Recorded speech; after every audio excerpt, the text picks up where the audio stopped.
Hello, thank you for being here. This is the 12th episode of my ongoing series where I sit down with you all and talk about some of the photos I took in Bangladesh. Today, we'll be taking a look at some of the photos I took using Ektachrome E100. So without any further delay, let's take a look at the photos I took.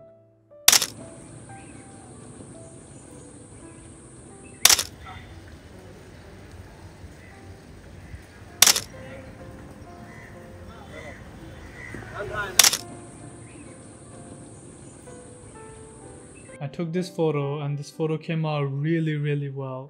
It took me about 3 tries to get this photo right. First I wanted to take this picture head on straight, but then I realized her hand is too close to her face and this makes her look very small. Now I wanted the subject to spread out throughout the frame as much as possible, and I wanted to take a picture with her hand a little bit at an angle. So what I decided to do was I decided to take this picture from a lower angle. And the first time I took it, she wasn't ready. But the second time, the picture was taken perfectly. The subject is out of focus here, but I really love this picture. If you put the two photos right next to each other, they tell a really beautiful story, which I'm really appreciating in this photo. I used a camera flash to take this picture because this picture was taken at a very dark alley. Not much is visible in this photo, but still I think this picture does a really great job at capturing the aesthetic of Dhaka. The lady with the green shari is definitely pulling everything together and congesting this picture into this one single moment, which I'm really appreciating. The rickshaw, the dog, and the lady with the green shari is really complementing this photo, and this is exactly what the aesthetic of Dhaka looked like.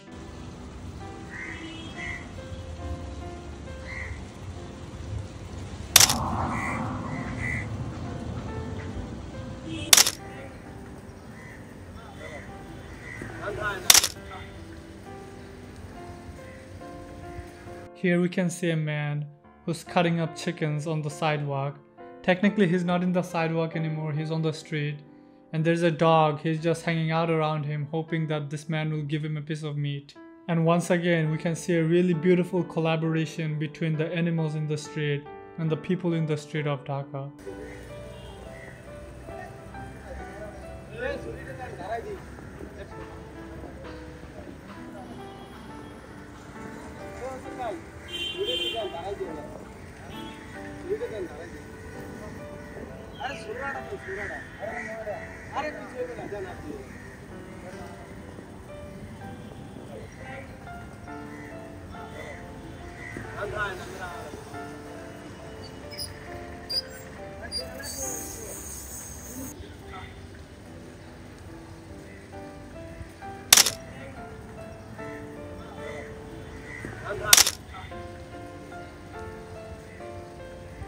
This is a machine that people uses to sharpen their knife.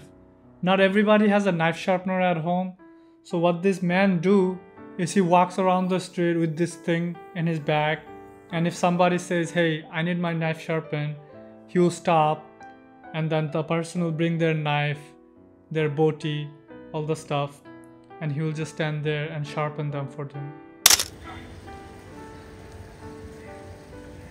I really like this photo because of the composition and the light. I really enjoy looking at photos that has a game of light and dark going on. If we pay attention and look very closely to this photo, we can see the foreground, midground, and the background has 3 different types of lighting, which I really enjoy in this photo. Since Contax T2 is a rangefinder, I wasn't sure if the photo would be in focus or if the distance between me and the subject was appropriate, and I really enjoyed the composition and I didn't want to risk it, so I decided to come a little bit closer to the subject and retake this photo. I try my very best to be conservative with my film and not take too many photos of the same subject, but I don't regret taking this photo twice because both of the photos came out really beautiful.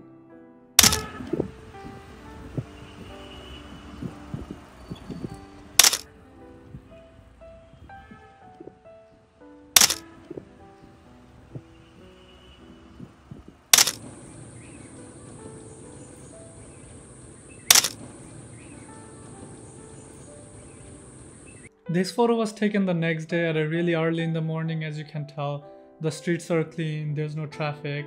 As soon as I stepped out, I see this dog chilling with his gang, and they just approached me, and I took a couple of photos with these dogs, and those photos came out really beautiful.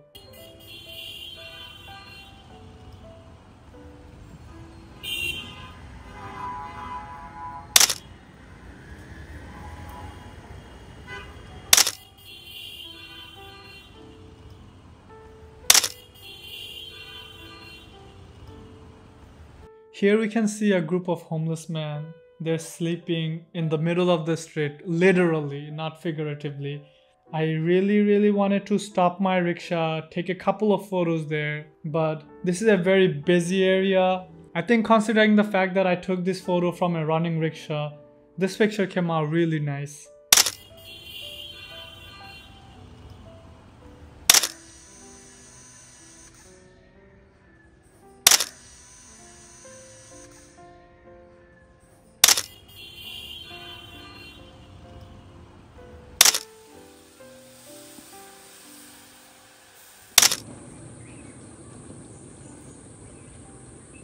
This is a photo that I really like.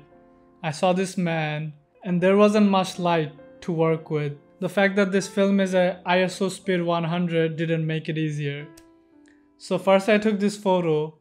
I realized the shutter speed is probably too slow. There must be some unpleasant motion blur in this photo.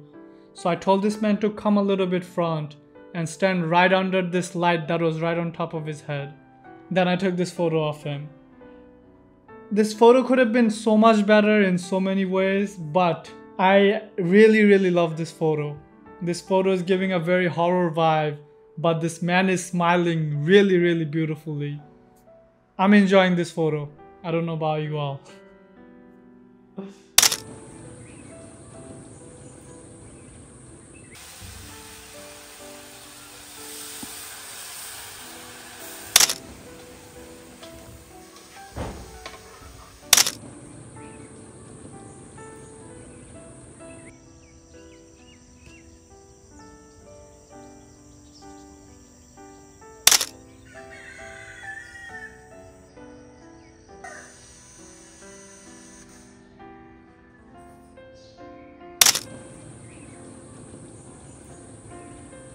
The next day, I went to my grandparents' house and I took a few photos.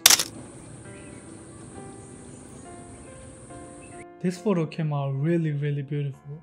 Triangle points are a great way of grouping together 3 points of a photograph and organizing them to portray a certain feeling such as stability, aggression, so on and so forth. If we look at this photo, these 3 kids are creating a beautiful triangular composition, and right on top of their head, some clothes are being hanged to dry, and they also create a triangle composition, and the 2 triangles creates an amazing symmetry throughout this photo. I genuinely love this photo, and I think this is the best photo that came out of this roll.